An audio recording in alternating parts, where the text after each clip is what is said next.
Good morning, ladies and gentlemen. I am Orson Welles.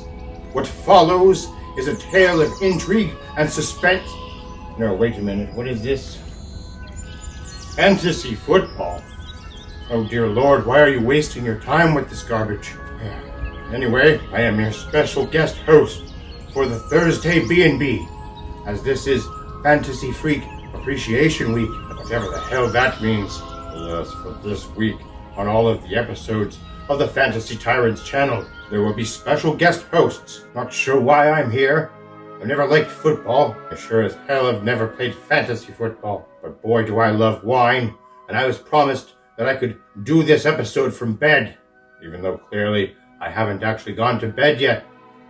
Yes, I like to live the nightlife, especially when I'm drinking this nice, sparkling rosette from Chateau Edmond. Oh, Lord. Yes, I'm on my second bottle right now.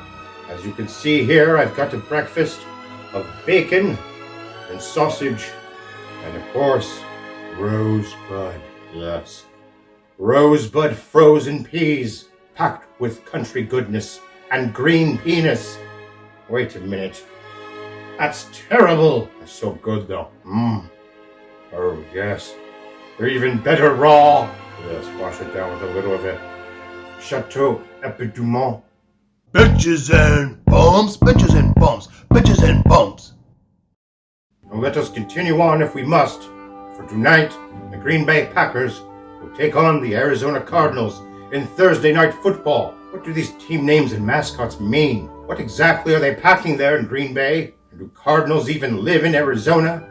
I'd think that the climate would be too hot for them. Therefore, I'm going to assume that the names are pure poppycock. Anyway, apparently the format of this show is changing, where I will be giving you one bench, one bump, one sleeper, and one bust alert for each. Bust alert? What the hell do these phrases mean?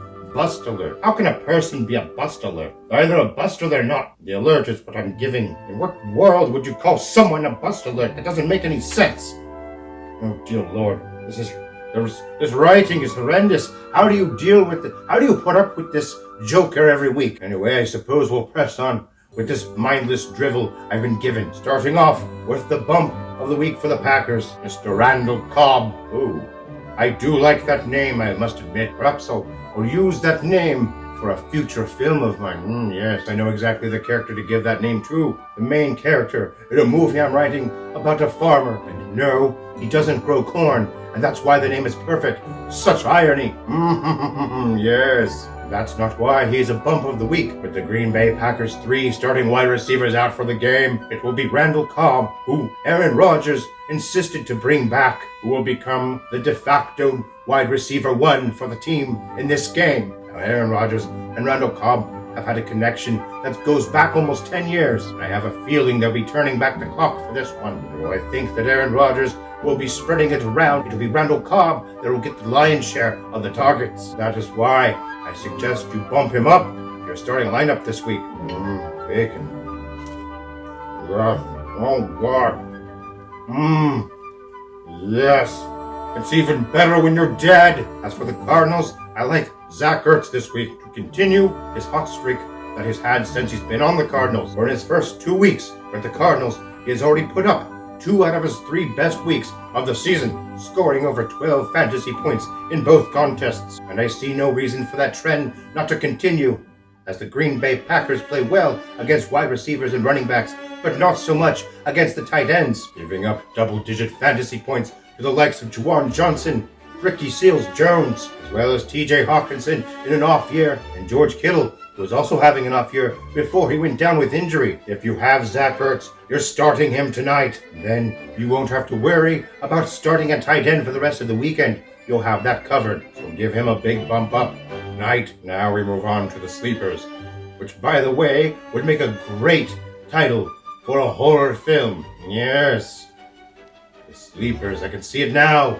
Anyway, my sleeper for the Packers is none other than Mercedes Lewis. Oh dear God, the head is right here. I didn't even notice that before. Have I been drinking too much of this why am I seeing the head of this man right here? I don't understand what's going on, but sir, Mercedes Lewis, that is your name? I feel sorry for you. Anyway, this is a case of where you're going to zig where others zag. And no, I'm probably not starting him in standard 10 to 12 team leagues, but in deep leagues, or leagues with tight end premium, especially if you're a Mark Andrews or a Darren Waller owner, and you aren't able to use your tight end this week. You might actually take a look at Mercedes Lewis. Yes, he's had at least 2 targets out of the last 4 games, and 3 in this last game. And while that's not particularly spectacular, this game the Packers will be quite short-handed. And if that's short-handed, any warm body will do. So don't be surprised if Mercedes Lewis puts up something like 4 or 5 catches for like 63 yards and a touchdown. And with the likes of Cardinals defenders Isaiah Simmons and Budda Baker, Robert Tonyan will have a hard time picking up production, leaving Mercedes Lewis open. So in deeper leagues, this might be a good play, and it could be a good play in DFS as well. As for my sleeper for the Cardinals, this is less of a traditional sleeper, but the Cardinals defense definitely has lowered expectations by the fantasy football public this week. I still say that you start them up. So while this is not a sleeper in the traditional sense, it is because so many people are planning to start other defenses instead. But what they fail to realize is that the Cardinals play well against any defense, good, bad, or otherwise, averaging over 10 fantasy points per game for the season. With the Packers missing their entire wide receiver set, they will become one-dimensional by either running their backs a lot or passing mainly and predictably to Randall Cobb and Robert Tonyan. The Cardinals D are good enough to give Aaron Rodgers a headache. I like the one I have right now, trying to get through this crap. I predict a lot of mistakes being made, and the Cardinals D taking advantage of those mistakes. So I believe that they're a fine start, despite being a bad one on paper. Therefore, that makes them a bit of a sleeper. I'm sorry. It's a terrible stretch, ladies and gentlemen. Not even sure why I agreed to do this. Oh, yes. The wine. Yes. Delicious. Anyway, now on to the darker side of things as we talk about the benches, and I'm sure as hell benching the Packers D. Packers D put up 7 points per game for 4 straight weeks, therefore putting up 14 points this past week on the Washington football team. Therefore, they have become a startable defense. But you aren't starting them this week. Even on a short week, I expect Kyler Murray to be passing out touchdowns like Halloween candy. My goodness, the first decent joke, and we're more than halfway in. We'll push along here. I feel the Cardinals will put up a lot of points. Kyler Murray doesn't make a lot of mistakes, turning over the ball only 5 times this season, tied for second among starting quarterbacks in the league. I suggest that you drop the Packers and pick up a different defense this week, or at the very least, you're going to leave the Packers on your bench. What kind of gesture is that? On your bench, dear Lord. Not sure why you're watching this. Apparently people come out in droves to watch this garbage. Anyway, luckily we're almost done with it. As for the Cardinals, I'm benching Rondale Moore, where he is now 5th or 6th in the pecking order in targets from Kyler Murray. I think Rondale Moore will be a great wide receiver once he gets enough play in that offense. I don't see that happening this year. Yes, he'll put up a good game now and then, but nothing that you can bet on. On top of that, Green Bay doesn't exactly bleed fantasy points. Oh, I like that. Bleeding fantasy points.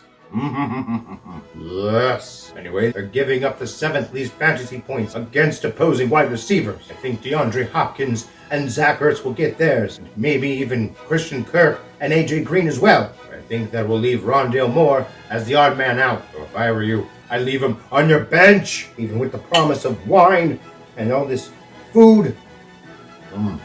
That's good though. Still though, I wonder if it's worth tarnishing my reputation with this garbage. Now we have finally reached the bust alerts for the week.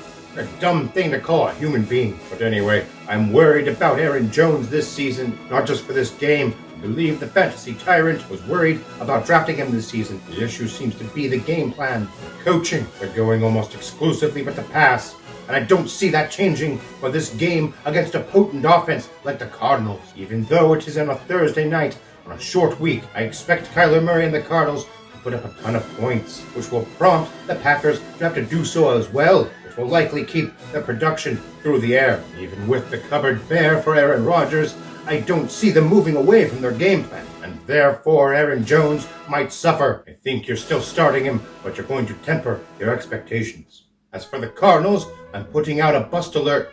See, that's how you could use that phrase properly. Anyway, I'm putting a bust alert out on Chase Edmonds, another victim of circumstance.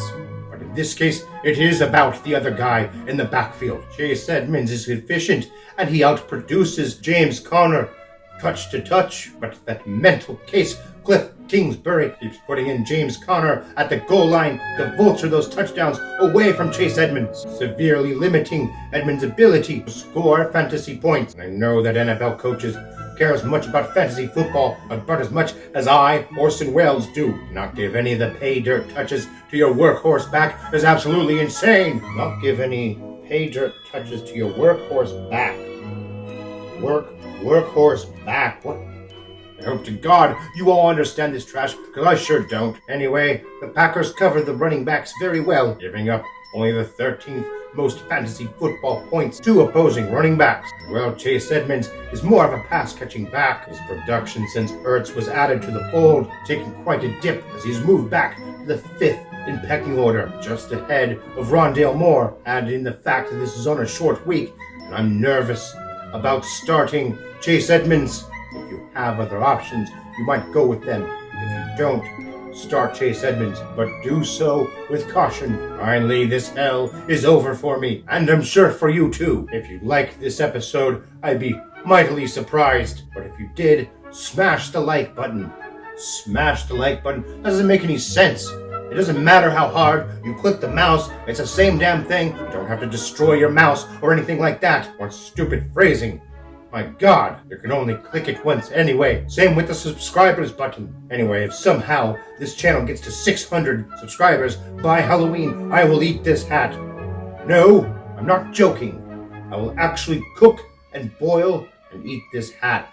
If somehow we get to 600 subscribers by Halloween, I doubt it's going to happen. Good luck to you out there with all the players you're starting tonight. Come back later at 4 o'clock Pacific, 7 o'clock Eastern, where the Fantasy Tyrant will do his own breakdown of the Thursday game.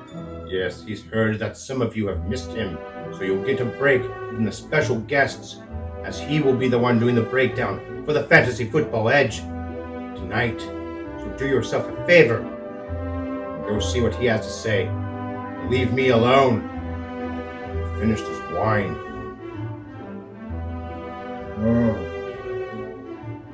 Yes. Oh, that's such good wine. I'll drink the whole. Oh. Yes. Oh. Thank God. Thank God this is over. Watch that breakdown and come back Saturday morning for Benches and Bumps to see who that special guest is going to be. Yes. Let someone else endure this torture. Anyway, until then, ladies and gentlemen, have a wonderful day. Have a wonderful night. Have a wonderful life. And have a wonderful death. Oh, yes. More wine.